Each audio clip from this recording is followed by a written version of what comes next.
Selamat datang di channel Ye Chen Ping Mania. Naga tak terkalahkan bab 7015 sampai bab 7017. Terima kasih kepada semuanya yang sudah like dan subscribe, semoga selalu diberikan kesehatan dan kesuksesan. Pada saat ini, Wu Feiyan sedang menyendiri di dojonya. Dojo miliknya berada di bagian terdalam pulau Antartika, yang berada lebih dari 300 meter di bawah permukaan laut, dikelilingi oleh bebatuan dingin. Alasan mengapa Wu Feiyan memilih mendirikan pangkalan masyarakat Qing yang rusak di dekat lingkaran Antartika yang terpencil. Di satu sisi, itu merupakan tempat yang lebih tersembunyi dan aman, di sisi lain, itu karena lingkungan di sini lebih cocok untuk berkultivasi. Dalam beberapa tahun terakhir, Wu Feiyan jarang mengasingkan diri untuk jangka waktu yang lama, dan setiap kali dia mengasingkan diri, durasinya hanya beberapa hari saja dan lamanya beberapa bulan saja, tidak seperti tiga tetua agung yang mengasingkan diri untuk jangka waktu yang dihitung dalam hitungan tahun. Alasan mengapa Wu Feiyan tidak lama menyendiri, tidak khawatir perkembangannya akan hilang dengan sendirinya, tetapi seiring bertambahnya usia, semakin sulit baginya untuk tenang dan berkultivasi. 500 tahun telah berlalu dalam sekejap mata, 80%. Dia belum menemukan 100 putaran formula dan sisa waktunya dibicarakan seolah-olah masih ada 100 tahun lagi. Namun, jika dia benar-benar ingin menggunakannya untuk berkultivasi, itu bisa dikatakan hanya sekejap mata. Semakin bertambah usianya, semakin ia merasa bahwa kehidupan terkadang sesuai dengan apa yang disebut kekekalan energi. Meskipun para kultivator berumur panjang, waktu yang mereka miliki untuk merasakan dunia dan benar-benar menikmati hidup tidak jauh lebih baik daripada orang biasa yang meninggal di usia 60 atau 70 tahun, dan mungkin bahkan lebih buruk.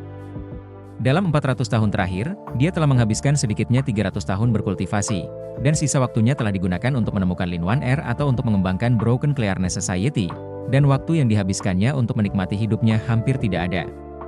Kalau dipikir-pikir kembali, masa terbaik dalam hidupnya sebenarnya adalah masa ketika dia bersama kakak laki-lakinya, Lin Yilu, saat dia berkultivasi di pegunungan 100.000. Saat itu, Guru Meng Changsheng sering bertanya tentang mereka.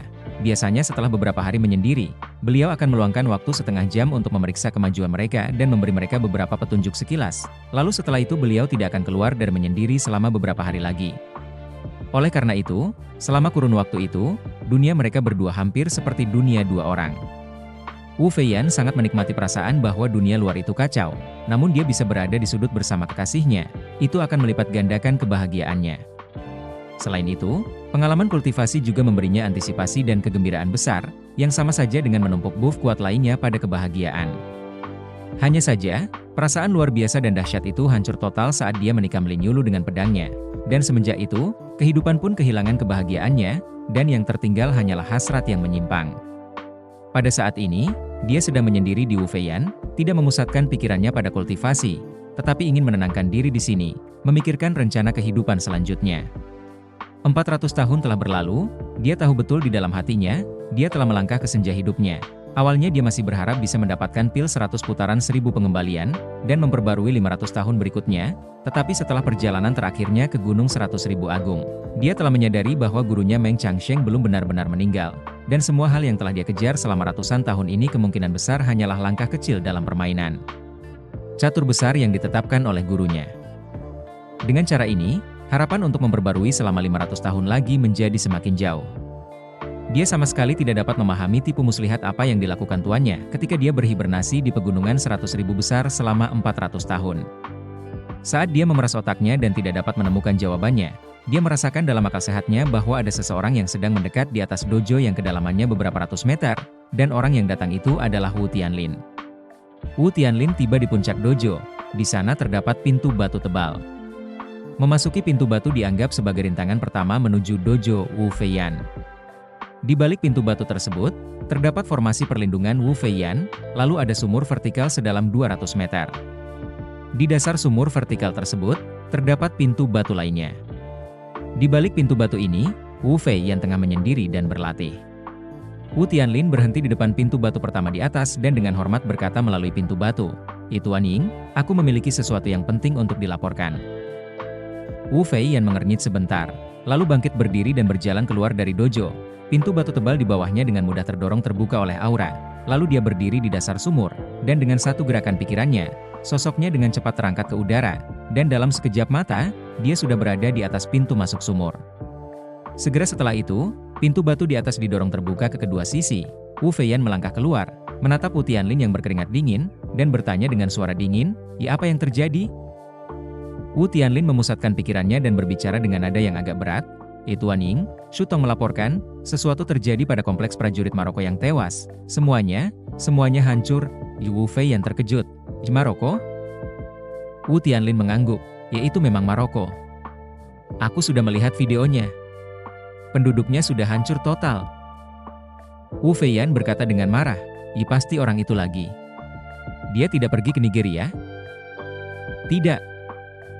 Wu Tianlin berkata, "Ya, aku bertanya kepada Shutong, ketiga tetua telah memperhatikan situasi di sekitar Nigeria akhir-akhir ini, dan belum menemukan seorang pun yang mengendalikan aura muncul, jadi kupikir pihak lain seharusnya telah mendapatkan wawasan tentang niat kita, jadi mereka sengaja menghindari Nigeria dan memilih Maroko untuk menyerang." Wajah Wu Feiyan membiru, aura pembunuh di tubuhnya meledak, dan dia membentak, "Ya, orang ini melihat bahwa Nigeria adalah jebakan, dan dengan sengaja memilih Maroko, yang tidak jauh dari sini, dia sengaja ingin memprovokasi saya untuk melakukannya terhadap saya." Dalam situasi ini, Wu Tianlin tidak berani mengucapkan kata-kata baik untuk menghibur Wu Feiyan tanpa pandang bulu, tetapi berkata dengan sangat serius, "Tuan Ying, saya tidak akan menyembunyikannya dari Anda. Saya juga berpikir begitu. Orang ini jauh lebih kuat dari yang kita duga, tidak hanya kekuatan pribadinya yang kuat, tetapi kekuatan komprehensifnya juga sangat kuat. Mampu melihat bahwa biro yang kita buat tidak ada apa-apanya, tetapi mampu menemukan kompleks kita yang lain. Ini benar sedikit tidak dapat dipercaya. Saat ini, saya bahkan tidak tahu berapa banyak informasi tempat tinggal kita yang dia miliki." Wu Feiyan menggertakkan giginya dan berkata, "Kau benar, aku meremehkannya. Awalnya aku mengira bahwa tempat tinggal Siprus terbongkar karena jatuh ke tangannya terakhir kali ketika para pengawal Primus pergi untuk menangkap Lin Waner. Tetapi para pengawal Primus itu pasti tidak tahu informasi apapun tentang tempat tinggal lainnya, dan sekarang tampaknya dia pasti memiliki saluran lain untuk mendapatkan informasi." Wu Tianlin buru-buru berkata, "Tuan Ying, aku punya 2 hal lagi untuk dilaporkan." Wu Feiyan berkata dengan dingin, "Bicaralah." Wu Tianlin berkata, "Hal pertama, Komandan Song Ruyusong, yang kebetulan juga berada di Maroko, tidak tahu sekarang hidup atau mati." Tubuh Wu Feiyan bergetar hebat, ekspresinya tampak ngeri, tetapi dia tetap memaksakan diri untuk tenang dan berkata, "Bagaimana dengan hal kedua?" Wu Tianlin berkata, Shutong baru saja mengingatkan bawahannya di telepon bahwa jika orang itu sudah lama mengkhawatirkan Nigeria, maka kompleks Nigeria pasti sudah terbongkar. Sekarang Shutong dan 3 tetua tertua ada di sana. Kemungkinan besar mereka juga akan menjadi sasaran pihak lain. Jadi Shutong ingin meminta saranmu tentang kemana dia dan 3 tetua tertua harus pergi dari sini sekarang?" Wu Feiyan berkata dengan wajah muram, "Ju Shutong, sampah ini tidak hanya kehilangan penduduk Maroko, tetapi juga kehilangan Song Ruyu. Bahwa Song Ruyu terlalu berbakat, kembangkan dia dengan baik, mungkin 3 tetua agung akan menjadi 4 tetua agung di masa depan. Sekarang hidup dan mati tidak pasti. Bahkan jika mereka hidup, saya khawatir akan sangat sulit untuk mengambilnya kembali. Bagi saya, kehilangan yang jelas akan membawa kerugian besar. Biarkan dia tinggal di Nigeria seumur hidup, jangan pergi kemanapun." Wu Tianlin berkata dengan tergesa-gesa, "Tuan Ying, aku berani mengatakan sesuatu untuk Shutong. Shutong tidak memiliki guru kultivator sejati di bawah komandonya. Pihak lain akan memindahkan Maroko. Bahkan jika dia tahu tentang hal itu, dia tidak berdaya untuk menghentikannya. Dia benar-benar salah karena seharusnya tidak membiarkan Song Ruyu pergi ke sana. Namun, dalam analisis terakhir, tidak ada masalah proses baginya untuk mengirim Song Ruyu ke sana. Song Ruyu, karena dia adalah komandan di kantor gubernur tentara kanan, menjalankan misi juga merupakan hal yang normal." Sambil berkata demikian, Wu Tianlin menambahkan, "Jika Anda membiarkannya tinggal di Nigeria, kantor gubernur tentara kanan akan kehilangan seorang residen dan seorang komandan, dan gubernur agung mereka tidak akan pernah kembali. Pukulan beruntun ini akan membuat kantor gubernur tentara kanan menjadi tidak terorganisir. Dan saya khawatir akan ada lebih banyak masalah pada saat itu. Jadi mohon minta Tuan Ying untuk berpikir 2 kali." Wu Fei yang tiba-tiba tenggelam dalam pikiran mendalam. Dia tahu bahwa Wu Tianlin ada benarnya. Meskipun dia marah pada Wu Shutong, masalah itu tidak terjadi karena Wu Shutong.